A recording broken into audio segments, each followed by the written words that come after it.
welcome back to a brand new episode of Virtual Coffee. My name is Alexa Collier, and on this podcast, we chat with small business owners where we discuss their perspectives, advice, their stories, and sometimes I'll do solo episodes to share what is on my mind. Now with me today is Neomi, the founder and owner of Buggy Pops. Buggy Pops sells handmade popsicles in the Asheville, North Carolina area, and they have a lot of very unique flavors that Neomi describes in this episode. She sells these popsicles out of a vintage push cart, aka a buggy, hence part of the reason Buggy Pops got its name. For the other reason, you'll have to listen to the rest of the episode. But before we dive into this episode, as always, I'd appreciate it if you could rate and review Virtual Coffee on the Apple Podcast app and on Spotify. Helps others find us and helps others support and find the small businesses that we feature. You can also follow us along on Instagram, Facebook, TikTok, all the social medias. It's all at Virtual Coffee Podcast. Thank you so much for tuning in and giving this episode a listen. I appreciate your support as always. Now let's hear from Neomi.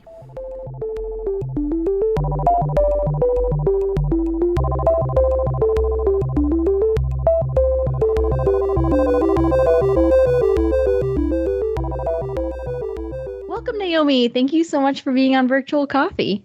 Thank you so much for having me. I'm so excited. Yeah, looking forward to our conversation as I always am on my episodes, but let's jump into it. Introduce yourself. Tell us a little bit about your business, Buggy Pops, and we'll go from there. You got it. So my name is Neomi Negron, and my pronouns are she, her, bad bitch. And I have been doing Buggy Pops now for 3 seasons. So just getting to my 3 years of having the business. And I sell handcrafted small batch popsicles out of a tricycle and a cart in Asheville, North Carolina. 3 years. That's a long time. Congratulations on getting to that hurdle. Thank you. It's kind of interesting because 3 years is really, I think, the make it or break it point for most small businesses. And I think it feels like I'm making it, but we'll see. Yeah, no, for sure. That's a good point. Over those 3 years, have there been any themes to the years, or maybe instead of thinking of it as annual time frame, maybe there were some major hurdles, that kind of pop into your mind? Any of those that stand out to you of, oh yeah, year 1, I remember this, and year 2, this was a challenge, or this was a huge success? Like any stories there? Absolutely. So I look at the years by season because my business operates seasonally from March 15th through October 15th. That is kind of our year. And yep. I would say that I started this business right before COVID.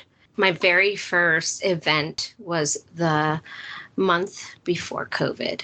So what seems to many people as probably the worst time to own a business, it was actually the best time to start a business. And I've been telling this story a lot. So my biggest hurdle has been growth. And what I mean by that is that when I first started, I was excited if I sold 40 popsicles. And when I made popsicles, each mold of popsicles holds 40 popsicles. And I would fill one up with one flavor. I'd fill another one up with another flavor. Now I am filling all of them up with the same flavor for days in a row. So as much as growth has been amazing and something that all of us are looking forward to as small business owners or any kind of business owner, it has also been the biggest challenge because I've had to learn how to keep that many popsicles frozen, how to travel with that many popsicles, how to make that much, how to scale up. So that has been really the biggest hurdle, yet the biggest reward. I think that makes sense. And I remember a previous guest speaking about thinking about what happens if you do sell 1,000 products or, scale to XYZ. And I think that kind of speaks to what you're saying is, yeah, you get so excited to sell those first few, but then what happens when you actually do reach success, right? What's the plan to scale and keep going? Did you find yourself taking it day by day, challenge by challenge, or were you did you prefer to almost future-proof it and look into the future and try to prevent even reaching certain challenges? I'm literally trying to get through it just today. It is overwhelming and it's a lot to process while you're in it, which is the nice part about having 5 months of downtime. So a lot of the things that are happening right now, I really won't even have time to process them until fall, winter. So I'm just trying to, a lot of days, I'm just trying to survive the day. Yeah, that resonates just based on what others have said. It's really, to your point, getting through the day, taking it, step by step. And then when you end up looking back, over maybe for you over the past 3 years, it's like, wow, like look how much I have overcome. It's almost a reflection afterwards, right? Rather than necessarily trying to look into the future. It's more, let's stay in the present and then reflect on what happened. For sure. For me, the future has really just landed organically. And I would have never, ever guessed that where I am now is where I am. And I guess in a way, it's good not to have a plan, right? Because you can get a little more excited about it with less letdown. But at the same time, I have not been prepared because I never thought it could be a possibility. So there are a lot of times where it can be a little overwhelming. Yeah, it's a hard balance, right? Because to your point, without the strict plan, you're also able to go down whatever path kind of presents itself. And maybe that's something you couldn't even have thought of 3 years ago, a month ago, a week ago. But then literally. Yeah. I mean, if somebody told me at the beginning of the business that I would be making hundreds of popsicles of one flavor a day, I would say, yeah, right. I'll never get there. Mm-hmm. And if somebody told me like, oh, someday you're going to be on a podcast, I would have also been like, no way. Nobody wants to hear what I have to say. So all of it has been surprisingly awesome. And at the same time, I guess I'm really at this weird crossroads where do I need to start thinking about the future? Because I have felt so unprepared for everything that's come my way. That is an interesting piece of advice there, because it sounds like you've gotten to the point where you've taken it challenge by challenge, day by day, and maybe got that underlying like foundational system running. And now, to your point, you're able to start to peek into the future and future proof. I think that does take a while, just naturally, to get through the day-to-day challenges until you have that set foundation that you're happy with. Yeah, and I've also never done this before. I've never owned my own business. All along, I've worked for someone else. So this is my first adventure like this. Mm-hmm. And when you're working for someone else, you kind of are always rolling with their punches. And a lot, so many times I've had so many great opportunities because of that. But now I'm the person making those decisions. So there is a lot more weight. And even though I only have one employee, I feel like these decisions could really dictate whether I end up with more employees or is this just it? And I think that that's really the point that the business is at. Do you scale up, or is scaling up just an American dream? Yeah, that's fair. Being early on in the stages of Buggy Pops, a lot of it does land on you right now. That is interesting, that making that transition from working for someone else versus working for yourself. Any other big shifts that stand out to you when you made that transition, or any advice for someone who's wanting to make that transition? Well, I will say, if anyone listening to this is a kind of person that thinks they could do it better than their boss, they should try being the boss. Mm-hmm. Because I think that it kind of makes you figure out whether or not you really are meant to be the boss, or if you're not. I've learned from having my own business, because I always thought I could do it better than my boss. The biggest thing for me is that I can't get mad at the boss anymore, right? When you're the boss. Yeah. But at the same time, I also have gained appreciation for my previous bosses, because I had no idea that they wore 5,722 hats at all time, all day long. Which I think that's my greatest takeaway, is how much respect I now have for all those people I thought I could do it better.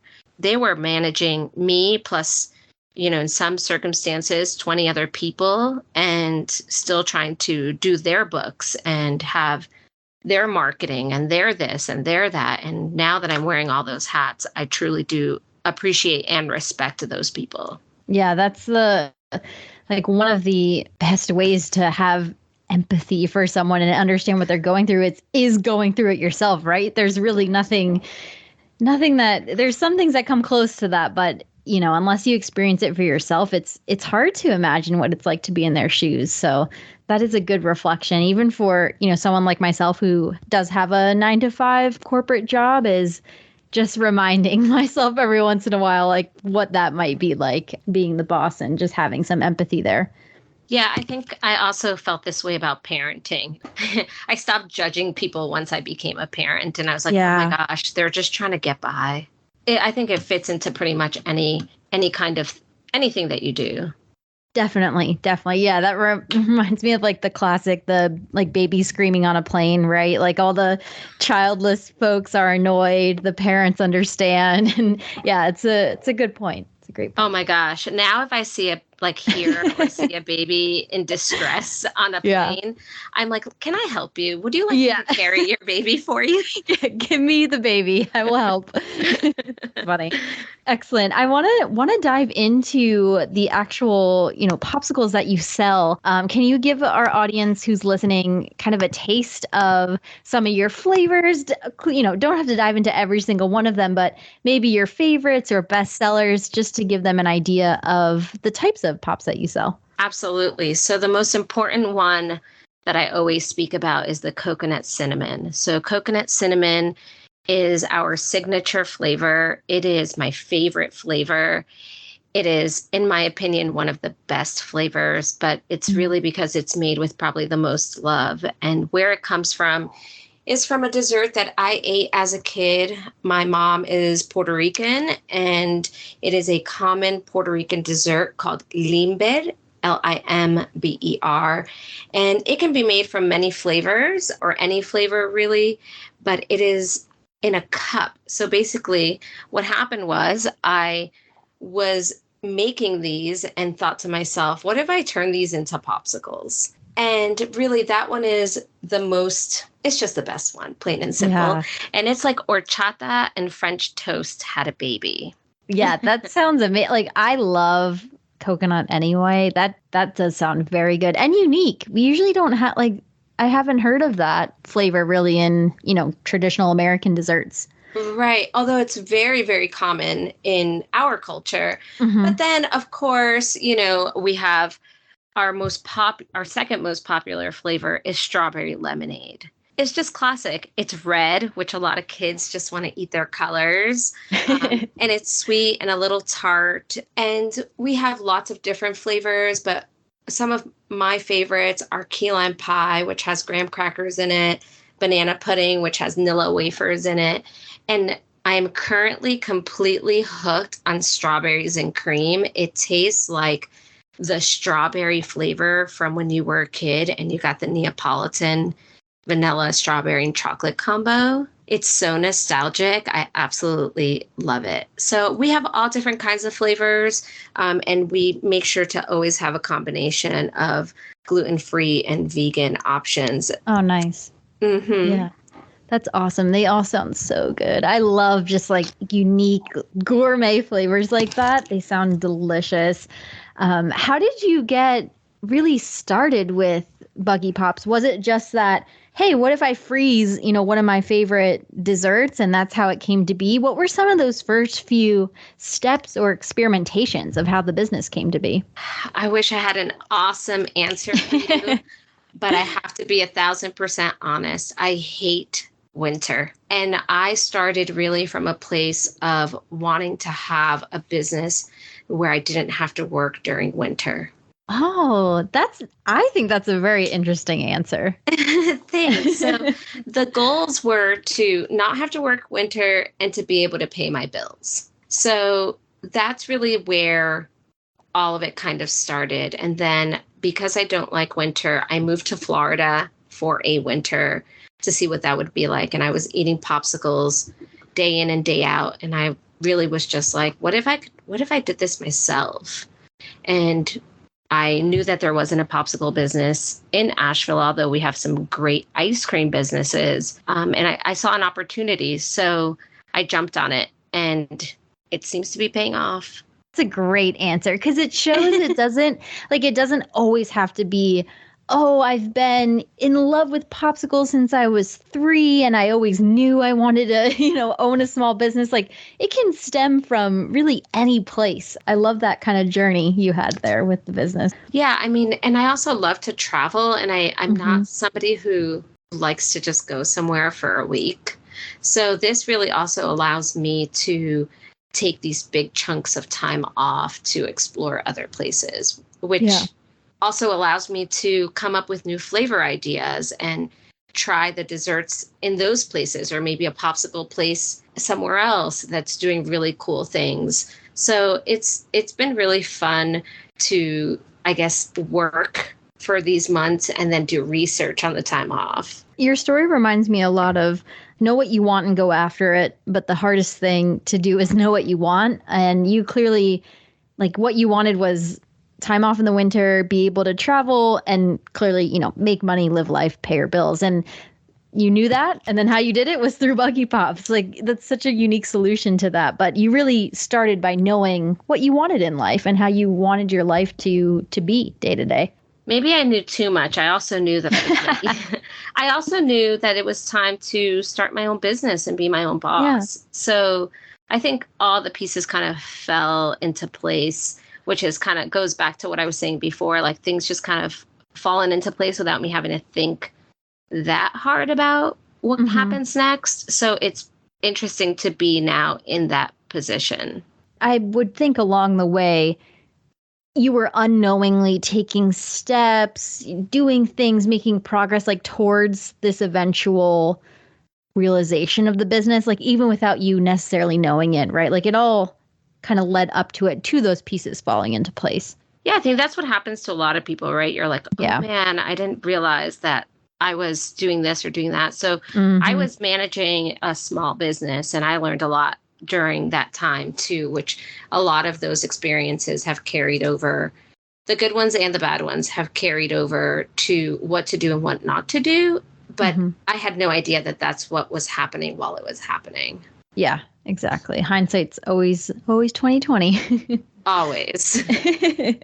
Wanted to dive into some of the logistics. Where can people find Buggy Pops? Do you usually do markets? Like what types of events do you do? Just kind of talk us through where people can experience your popsicles. Well, there's so many different ways to experience Buggy Pops, which is very exciting. The best way to always find us is to go to our website, www.buggypops.com, and click on the Find Us button. But sometimes the calendar looks a little empty and it seems like you can't find us, but I swear you can. We have some local businesses in town doing really cool things, like Wicked Weed Funkatorium makes poptails with Buggy Pops. They have 3 signature flavors. That's awesome. That is really cool. Congrats on that partnership. Thank you. Ginger's Revenge always has something special. Right now they have their Arnold Palmer seasonal ginger beer that's paired with a peach popsicle. I swear it tastes like a peach Snapple iced tea. It's so good. And in addition to that, we are also at 2 farmers markets during the week. We do private events, as well as we're doing some bigger events, some collaborations. So if you just follow us on Instagram at Buggy Pops AVL, then you will find all the different ways to get yourself a Buggy Pop. Beautiful. Yeah, those partnerships are awesome. That's incredible. And how did you come up with the mobile kind of on the go aspect of it? I know, more and more of those businesses are kind of popping up, especially in, North Carolina, but I'm curious where your inspiration or thought process came for that. So I actually have a finance background, which helps. Okay. And I knew, just like I knew other things, I knew that I did not want to pay for a brick and mortar for 5 months of the year that I wasn't going to be using it. So how could I be seasonal and keep costs down? So that is where the idea of being mobile came about. Such a good example of following like the why, how, what. Understand why you want to do something, how you're going to do it, and then what that kind of manifests into. That is a beautiful process you are following. It's quite inspirational. It's easy to get off track though, because once you start a business, a lot of people start to tell you what you should do. Mm-hmm. Oh, you should have a flavor. Oh, you should get a shop. Oh, you should. I mean, there's so many you should in the beginning that sometimes it does make you question, should I be doing that? So it's really important to follow your gut and stay true to what it is that you want. Because if you start thinking about what other people want, you won't be happy. Yeah, stay true to your why. And I always say, you can choose whose advice to take. Like, you don't have to take it all. You don't have to take all the feedback. So that seems to kind of go in align with that of just stay true to your why. Like, no one else is yours. At the end of the day, it's you have to live with those decisions. Mm-hmm. And the people that should you to death, they will have zero accountability for that decision. So it's extremely important that you keep yourself accountable to yourself, which in turn makes you have more integrity. Yeah, that's very well said. And yeah, to your point, your name's on it at the end of the day, not the you shoulders name. It's your name. And yeah, it's well stated. Kind of along those lines, any other advice that comes to mind for those who are on their business journey, who are just launching their small business? Any other kind of top pieces of advice that you'd like to share? Well, I have said this, and it can be probably Googled at this point, but there is enough business for everybody. I was told that by a fellow kitchen mate the very first day I walked into that kitchen, when I thought that I was going to be a wedding caterer of some sort. And then COVID happened and everybody had to cancel their weddings. And truly, they have taught me that that is true. So when you think that maybe, I don't know, I feel like there's so many different situations, but mostly when there is another person doing the same thing as you, just remember that there is enough business for everybody. I think that's clearly great advice. Is your strategy to take inspiration from the competitors, to just stay on your own path and not really worry about them, right? Like, there's different ways you can kind of approach that quote unquote competition. What's your viewpoint? I mean, I use social media a lot, and I know how social media can be good and how it can be bad. Mm-hmm. So for me, the biggest thing is I follow on my personal page, my Buggy Pops page, a lot of popsicle makers in the country that definitely inspire me, and I value their technique, or maybe could see how I can improve, or something that is an idea that I might have had that I wasn't sure would work and it's working for them. But on a local realm, I truly believe in community. And I think that community is the most important thing for all of us to uplift each other.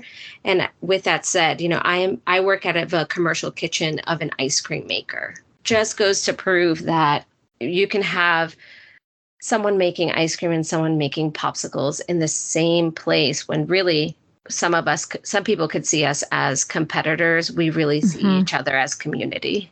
That's great. I like that answer. And I just find the small business community is so supportive of one another. Like, you always see businesses partnering, collaborating, sharing each other's posts on social media, or to your point, working in the same building. And I think that only accelerates both parties, right? Versus negatively competing, or, trying to kick someone out of your space or whatever, right? That's just not it's not a nice mindset to operate in.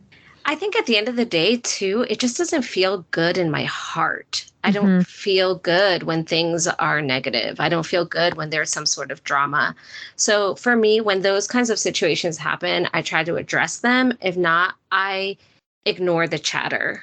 That does take practice. I can't say that's always been the fact. It hasn't always been the way I've operated, it does take time, but I'm grateful for getting closer and closer to having peace within all of that. I think it helps keep you as an anyone who's kind of practicing this way in a positive mindset. Who wants to live negatively, right? No one does. So any way we can avoid that is, I think, a good way to live. I also think that translates into your product, and it translates into your customer service, and it's all those little aspects, right? So then it does translate even into the smallest things when you are maybe doing your bookkeeping and you're not, I mean, I don't have to think about the other person, but maybe somebody else is thinking, oh, wow, well, Buggy Pops sold more than I did today. If you don't put the energy into it, then you also don't put the energy into other things. Yeah, that's a great point. I agree with that. I like that perspective and advice. Want to kind of pivot to thinking about that future that we discussed earlier.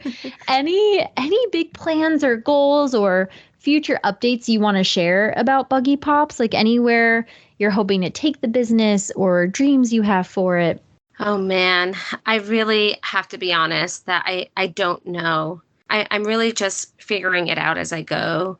And I have been so fortunate to be part of so many wonderful opportunities, such as being a board member of Chow Chow, which is a culinary series here in Asheville that happens every summer.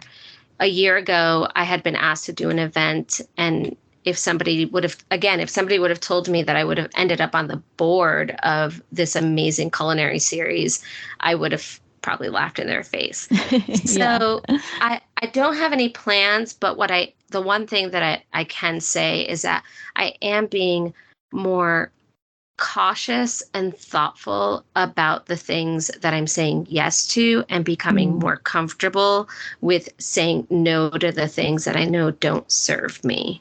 And I think with that, then it will all kind of fall into place how it's supposed to. I'm crossing my fingers. Yeah. No, it sounds like being very intentional with, the decisions you're making and how you're progressing with yourself and with the business, and just staying on that path of your why, as we discussed earlier. Yeah, maybe I'm talking about it with you makes me realize that I might be a little more focused than sometimes I give myself credit for. Yeah. Yeah. And you don't always need to have, right, like the 5-year future plan with all the bullet points. Like it can simply be, I know the mission of my business. I know why I want to do this. I have some higher level goals, and let's get after it, right? Like to me, that's an okay future plan as well. Yeah. I think last year, my biggest plan was to have enough money to buy pre-printed bags. So I used to write the flavor of every popsicle on the bag. Wow. Right. So I must have written coconut cinnamon thousands of times and strawberry lemonade. And then this year, just a couple weeks ago, I received 52,000 bags that are all pre-printed with our 13 most popular flavors. Wow, that's awesome. Congratulations. That's huge. Thank you. Thank you so much. It's those things that I, really are the smaller things, like I said, that we don't think about, that are also part of having a business. And just thinking about the amount of hours that's going to save me that I'll be able to put into other things is amazing. That makes sense to me. Like perhaps the more fulfilling goals are those smaller things versus, oh, we hit 10K followers on Instagram, or I made $1 million this year. Like it can be the smaller steps along the way that give you just as much joy as those bigger achievements. Absolutely. I mean, and even though we are getting closer to 3,000 followers, which to me seems like a lot, those things feel good, but they feel good only for a little bit of time, because then a few days later you have 3,001 and you're like, okay, my new goal is 4,000. Yeah. But I think the bags are kind of a gift that is going to keep on giving. I think that's a great way to say that, because to your point, almost those like, I guess superficial goals is what you could call them. Like they happen so fast, and then the next one pops up so fast, like the 3,000 to 4,000. That's a perfect example versus the bags will help you for like months to come, right? And it's a constant reminder of like, wow, look what I did. And you'll feel the efficiency of having those bags, and it trickles down more into other areas of the business. Absolutely. Absolutely. And I feel that way, when you were asking about pieces of advice, I think one thing that we aren't taught, many of us, is keeping your books in order. And I have to say that also I learned the hard way. But this year has been my first year of keeping track of all of my receipts and my bookkeeping on a monthly basis. Nice. And the amount of stress that's going to save me at the beginning of next year when it's tax season also feels pretty priceless. Yeah. And I think that is a way to also quote unquote scale and grow the business, is just getting more efficient in those processes that you might not think of at first, like 3 years ago, right? That may not have even been a thought, but now you're at that point where you can make that process more efficient. And it's just keeping that train going towards growth and success. Yeah, and I think systems are really important, because if your business is successful and there comes a time where you may want to sell that business or go get a bigger loan, reach out to a bank, an investor, having those systems in place are the things that make the bank or the investor want to be part or, give you the money for that. Mm-hmm. And it's much easier to have it all ready to hand over than to backtrack to years and years of where did we spend this and are these numbers right and all that kind of stuff. That's future proofing right there, right? Like that's predicting for the future for sure. Maybe just a little bit. a lot of it. No, that's awesome. Wanted to make sure I asked you, where did the name Buggy Pops come from? Oh my gosh. I swear, people, there are no bugs in popsicles.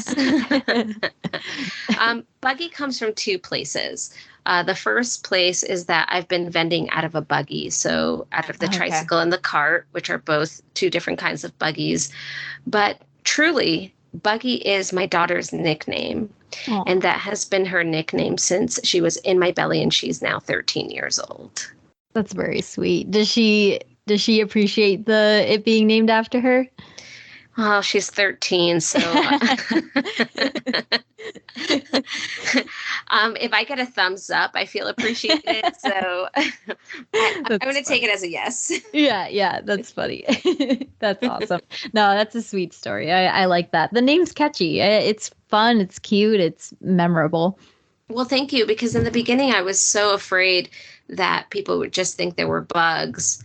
And how was I going to, have this name that was going to be confusing? Was it confusing? Mm-hmm. I mean, I will say, and I'm sure there are classes for this everywhere, but naming your business could potentially be the hardest part. Definitely. There's so many options. And is this one the right one? And what will people think? And I think it was easier to name my child than it was to name this business. Yeah. Yeah. And I was going to say, maybe for Halloween or like April Fool's Day, you can do a pop with a bug in it or something. Like bugs are edible, right? Like, you know how they have those like at like funny gift shops, like edible bugs. That's what, maybe you can do that as a goofy popsicle or something. That would be fun for like an April Fool's or something. Yeah. Something like just like a day, right? Like not an actual flavor or anything, but some sort of like fun event. I think could be cool. Someone approached me that they do grow or raise, I don't know the right word, edible crickets. Mm-hmm. So maybe it's time to partner up with them. Yeah, there you go. Exactly. No, that'd be fun. That'd be funny. Like, I know you kind of take the, fall and winter off, but maybe you like pop up for Halloween or something. I think this sounds like fun. Awesome. I'll wait for your bug popsicle post. You got it. That's awesome. Well, Neomi, as we kind of wrap up our conversation here, the last question I ask all my guests, which is probably the hardest one, is in this moment, what is your proudest accomplishment? It can be related to your business or not at all. Just kind of that first thing that pops up when I ask you what your proudest accomplishment is so far. I have to say that that is actually an easy answer for me. And Yay. that is to be able to show my daughter that hard work does pay off. And really, my daughter, her name is Izzy. She is very involved in the business. I trust her. I'm excited for the day that she drives, for her to have her own cart. She has definitely seen that hard work does pay off, and that I think it's really special that mom can own her own business, be a boss, be a mom, be around, be loving, be tough, be strong, be vulnerable.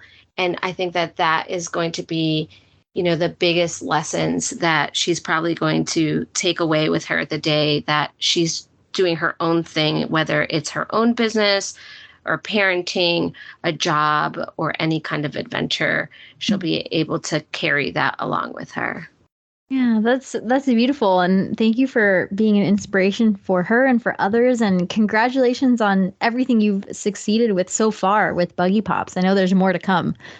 Oh, thank you so much. I really appreciate you. And I appreciate you taking the time to let me share a little bit about myself and my business. Yeah, of course. And before we officially sign off here, where can people find you and Buggy Pops, like your social medias, website? Shout everything out. You got it. It's real easy, everybody. I'm trying to keep it simple and just it's our website, www.buggypops.com, or Instagram, which is buggypopsavl. So the less there is to remember, hopefully the easier it is for y'all to find us. Perfect. Well, I hope everyone checks out Neomi and Buggy Pops. And again, thank you so much, Neomi, for sharing your story and being on the podcast. Thank you so much. I hope everybody has an amazing summer and an even better winter. Wonderful. Yes. Thank you, Neomi. Thank you.